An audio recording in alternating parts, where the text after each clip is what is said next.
I am Ferdinand Marcos, and I am the President of the Republic of the Philippines. I stand today on behalf of 110 million Filipinos. Declare as insufficient in form and substance the complaints against President Marcos.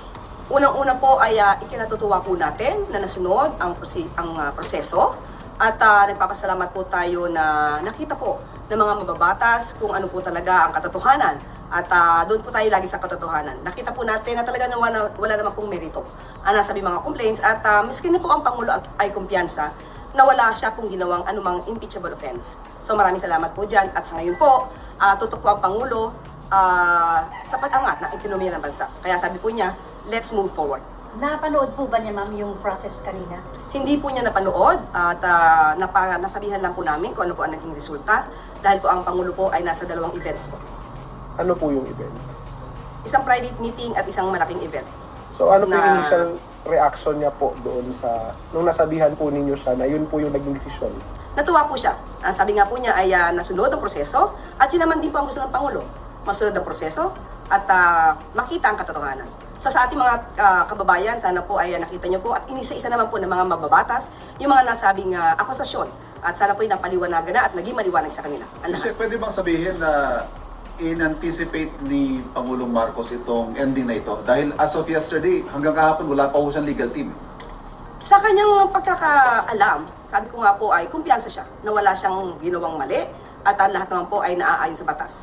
So, kumpiyansa in a way, yes. Pero kung ano man yung mangyayari sa House of Representatives, sa Committee on Justice, hindi naman po niya alam at hindi po niya hawak yun. Ma'am, what do you say to critics who allege na kumpiyansa siya because he holds sway over the House of Representatives considering that the leadership is either his ally or his son? Hindi lang po katotohanan yan dahil po kahit po ang iba na hindi lang po talaga supporter ng Pangulo ay nagsabi po na talaga pong mahina at wala pong merito ang nasabing complaint. Nandiyan po yung ibang mga lawyers po, babanggitin ko na iba, si Atty. Dino De Leon. Nandiyan din po ang mga ibang constitutionalist na nagsabi na mahina po ang nasampa na impeachment complaints laban sa Pangulo. Ngayon, Yusek, at least tapos na ngayon for now yung issue na ito. Meron po bang mensahe yung Palasyo sa mga nag-file ng impeachment ngayong na-settle na ito at least for now? Mas maganda po na naliwanagan na sila, pero ang sabi ng Pangulo, let's move forward dahil ang gusto po niya ngayon ay tutukan ang ekonomiya at paano maiangat ang buhay ng bawat Pilipino. So yun, mga kababayan, narinig nyo. Totoo naman talaga Lahat naman talaga yung mga pagbibintang sa Pangulo, yung mga kaso na sinampa laban sa kanya, yung mga impeachment complaint, hindi naman impeachable offense. Ang layo, grabe. Kaya nga walang legal team ang Pangulo na nandoon sa House of Committee on Justice.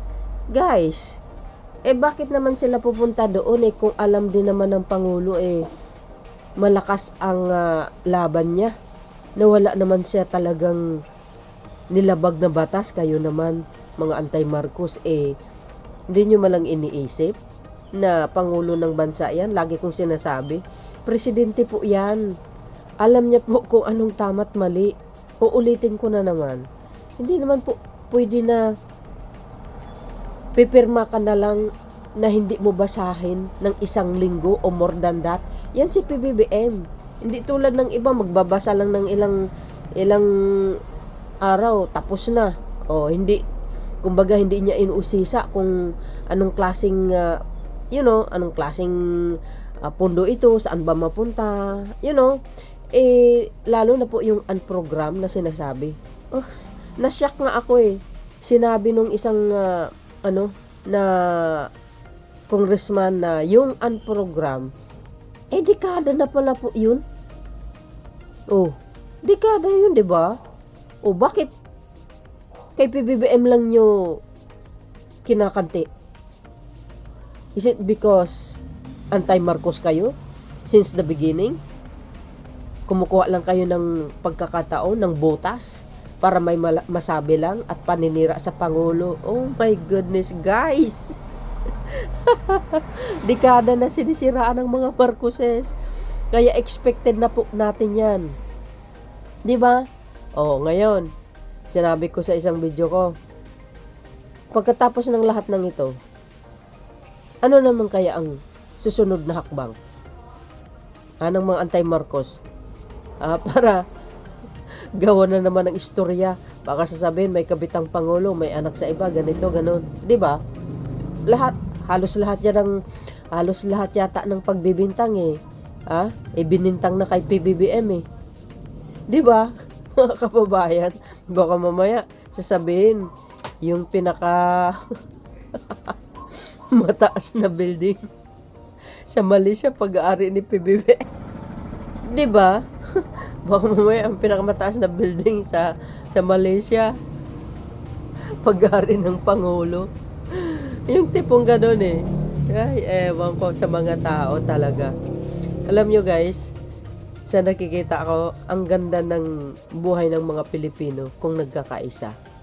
Kung tutulungan lang nila si PBBM, sigurado ako, aangat tayo sa buong Asia at lumalaban tayo sa buong mundo.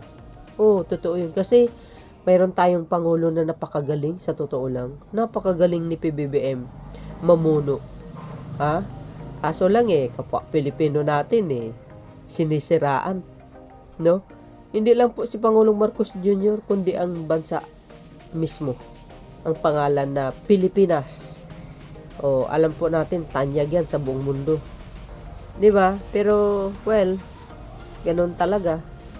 Hindi naman po natin siguro masasabi na kultura na natin yan. Pero I think parang ganun na nga.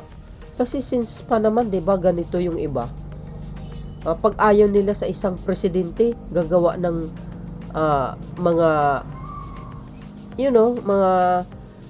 mga pagbibintang, gagawan ka ng ng kasalanan na hindi naman totoo. Kahapon nga 'di ba, napanood nyo 'yon? Sa Committee on Justice, napanood nyo 'yon? Na nakakalungkot. Kahit sabihin mo walang kasalanan ng pangulo, tapos nilalagyan mo. Tulad yan ni Tinyo. 'Di ba? Ni Tinyo, tsaka itong De Jesus. Akala mo yung mga taong na yan may naambag sila sa bansang Pilipinas or sa sambayan ng Pilipino. Ano kaya ambag nila? 'Di ba? Especially ito si Nisay. Kahapon, nangisay siya. Dahil lahat ng sinasabi niya, hindi naman impeachable offense yun. Kaya nga insufficient lahat, pati yung sa Makabayan Black. Sus Mariosip, alam po naman natin ang Makabayan Black, naku, talaga naman. Kaya lagi kong sinasabi sa live ko, mamundok ka na lang, Tinyo. 'Di ba? Kung bang salita ka ng salita, tapos wala kang ipipresentang ebidensya. Ano yun? Basta na lang mag-akusa ka sa isang tao, wala kang patunay.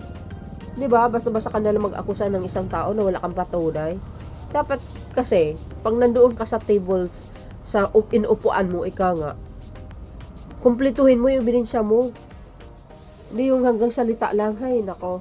Alam mo, sabi ko nga una-una pa lang, pag sa korte ito, wala na, talo. Wala pa doon yung mga legal team ni Pangulong Marcos Jr. guys, wala pa. Pero nakita mo naman kung gaano mag-manifest yung mga congressman na nandoon. Dahil mismo sila, witness sa mga ginagawa na maganda ni PBBM. Tapos sasabihin nila, favor na naman yan sa Pangulo. Malaki kasi ang nakukuha niya sa mga boto, sa mga congressman. Hindi doon po ang basihan. Ang basihan doon, ang katotohanan. 'Di ba? Yun ang basihan doon Dahil mismo yung mga congressman na yan, nasa House of Committee on Justice, naka-witness kung ano po ang ginagawa ng Pangulo. Karami nga sa kanila sinasabi maganda yung ginawa ng Pangulo, yung kanyang leadership, the best. Sus kayo, ngayon, pupunta pa sa sa plenary, pagbubutuhan. Sus, kahapon pa lang makita mo, panalo. How much more doon? 'Di ba? Ilang lang naman ang mga anti-Marcos doon. Ako, naniniwala ako dahil sa kabutihan ng puso ni PBBM. Majority votes for dismissal. Sure yan. Oo, totoo yun. Ang Pangulo, malakas ang loob niyan. Very confident. 1,000 confident talaga. Titiwala kasi malinis siya eh. Oo, malinis siya. Wala siyang nilabag na batas. Oo. PBBM yan, matalino. Nako. Trust the expert. Ika nga. So yun, mga kababayan. Thank you guys for watching. See you again on my next upload. Bye and baboos. God bless Philippines. There's more guys. Follow me and likes, please.